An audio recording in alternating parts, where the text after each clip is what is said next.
It's like watching the clouds, watching the thoughts, watching the show, watching the scene, watching the drama. And truth will set you free, they say. And this is where meditation comes in, practicing awareness, presence, just what I said.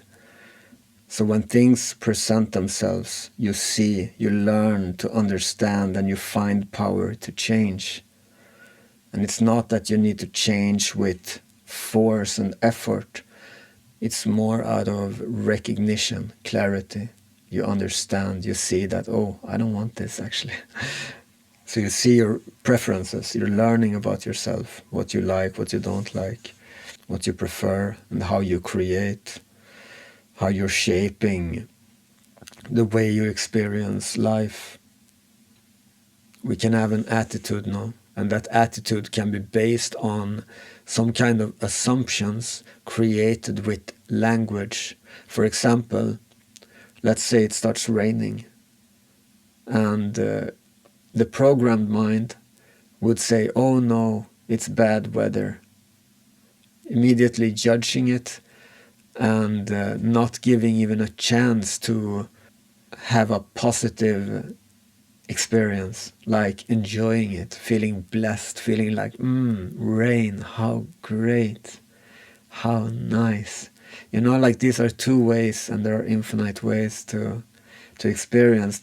And I mean, just experience without any words, without any charge to it, just experience it as it is. This is where we get the most clarity, I think. But it's a great transformation, a great change, just to change from the negative to positive. Like instead of oh no, it's like oh yeah, okay, there's an opportunity here. Like let's say we're facing a challenge, then seeing that challenge as an opportunity to grow, to become more intelligent. That's a positive way. So it's not about being this kind of ignorant optimist, like oh yeah, everything is good, I don't need to look at anything, I trust, no, everything is good. Like it's not like that. It's more like yes to life. Say yes, like yes in a way that you're opening your eyes, you're open, you're observing, taking it in, enjoying it, squeezing the juice out of it, so to say. So by practicing awareness and presence, practicing meditation, we see how we are creating and shaping, and we see how we think, what ideas and beliefs we hold, how we judge, how the attitude is like. And this is what I was just saying. So, in a way, we want to watch without judging. And this is the beginning to change awareness. Watching without judging. The judgmental mind and the aware mind cannot coexist. Like judging bad and good, then it's a blindness. It's like you're looking from the mind that has learned to categorize good and bad, and this is something that is given to you from outside. This is not yours. To see how it is, not to see how we have been programmed, and then kind of question it, at least be open to open to be wrong, or not wrong necessarily, but open to different points of views, different perspectives. So just watching without judging, this is the beginning to change, and the rest really happens by itself.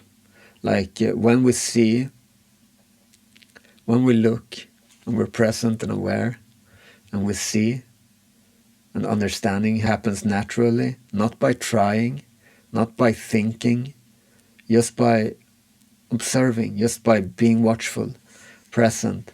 And then acceptance happens by itself, also not by force, also not something you can do. It happens by understanding, by recognition, by clarity. And let go happens because acceptance happens. Without acceptance, let go cannot happen, and let go cannot happen by force or effort. So it happens by itself. And the same with transformation, the change. This is happening by itself when we see, when we're willing to look. That's the first step. Be willing to look, be willing to see, be open-minded. And fortunate are those who get the knack of meditation, who can simply tap into that state of being empty, free, quiet. And it's just a tiny shift to get back to simplicity, I can say.